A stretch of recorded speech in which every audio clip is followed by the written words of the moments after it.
Olá! Hoje vamos mergulhar nas ideias de um livro transformador, A Armadilha da Felicidade, de Russ Harris.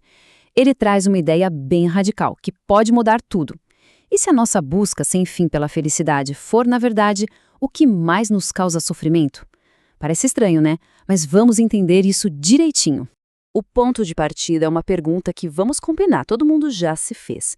Com tanto esforço, com tantos livros de autoajuda por aí, por que a tal felicidade duradoura parece sempre escapar por entre os dedos? E aqui está o centro de tudo.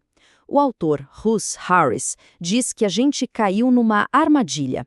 A cultura que vive nos dizendo para pensar positivo e buscar a felicidade acaba criando, sem querer, um ciclo de frustração. É uma ideia bem forte, e vamos ver exatamente como ela funciona. Para a gente conseguir entender a armadilha, primeiro precisamos desmontar algumas crenças que nos mantêm presos nela.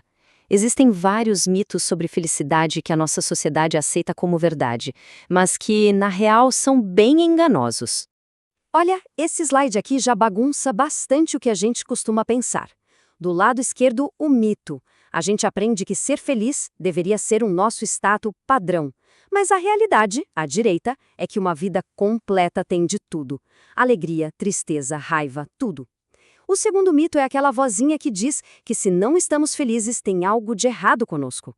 Mas a verdade é que o sofrimento psicológico é normal, é uma parte inevitável de se estar vivo. Então, de onde vem essa tendência por sofrimento? A resposta, por incrível que pareça, está na nossa evolução. O nosso cérebro não foi projetado para nos fazer felizes. Ele foi projetado para nos manter vivos. Pensa só nisso. Por 300 mil anos, a mente humana foi sendo moldada num ambiente super perigoso. O nosso hardware mental, o nosso cérebro, é basicamente o mesmo dos nossos ancestrais lá da Idade da Pedra. E essa programação de sobrevivência funciona com umas regrinhas básicas. Primeira, focar sempre no que pode dar errado para evitar perigo. Segunda, comparar-se o tempo todo com os outros para ter certeza de que pertence ao grupo, porque ficar sozinho antigamente era a morte certa. E terceira, nunca, jamais estar satisfeito. Buscar sempre mais e melhor para aumentar as chances de sobreviver. Soa familiar? E essa frase aqui ilustra o problema perfeitamente. O mesmo sistema de alarme que antes nos protegia de predadores de verdade, hoje dispara por causa de medos modernos, como ser rejeitado ou passar vergonha numa apresentação. O nosso cérebro reage a isso com a mesma intensidade que reagiria a uma ameaça de morte, e por isso nos enche de ansiedade.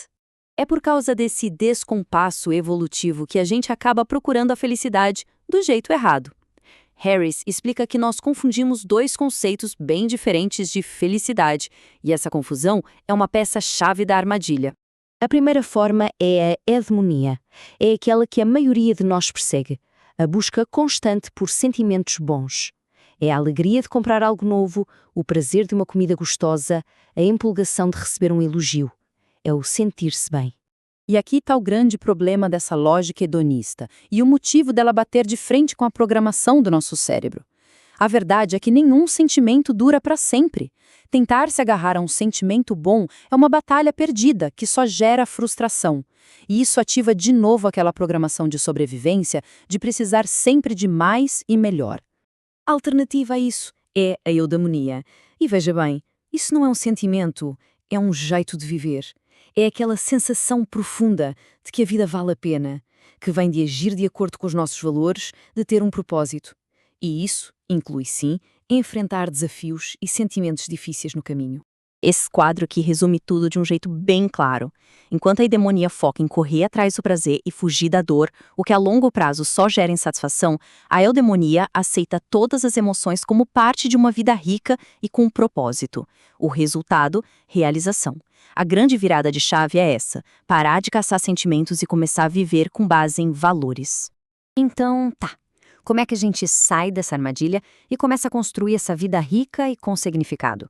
A chave, segundo o livro, não é tentar controlar ou eliminar os nossos sentimentos. É mudar a nossa relação com eles. A maioria das pessoas passa a vida lutando contra pensamentos e sentimentos que não quer ter.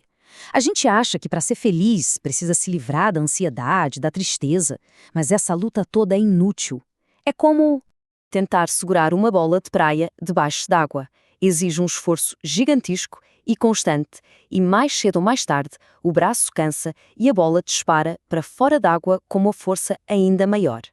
Lutar contra os nossos sentimentos, no fim das contas, só os torna mais fortes. E para fechar, fica essa reflexão, que resume toda a mudança de perspectiva do livro. E se a gente parasse de brigar com a nossa própria mente? E se, em vez disso, a gente aprendesse a viver uma vida com propósito, aceitando tudo o que a experiência humana tem a oferecer? E se o verdadeiro segredo não for eliminar o sofrimento, mas simplesmente começar a viver de verdade?